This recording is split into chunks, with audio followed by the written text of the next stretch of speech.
के छौ मेरो माइला भाइ के त छौ हजुर ठुलै म त यहाँ यसो तरकारी बनाउँदैछ है मेरो दाजु आज ठुलै यसो खसी काटेर यसो आइज ठुलो दाजु भित्र आइज ढेँडो खानुपर्छ ढेँडो खाएर छुट्नु होला दाजुभाइ ए माइलो के छ त माए माइलो म त जुत्ता नहालेपछि रे के हो यस्तो त होला नि माइला के गर्छ त अब तेरो भाइको घरमा आए त दाजु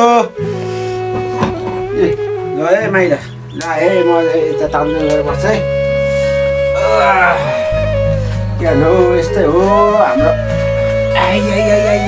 के साह्रो भन केटा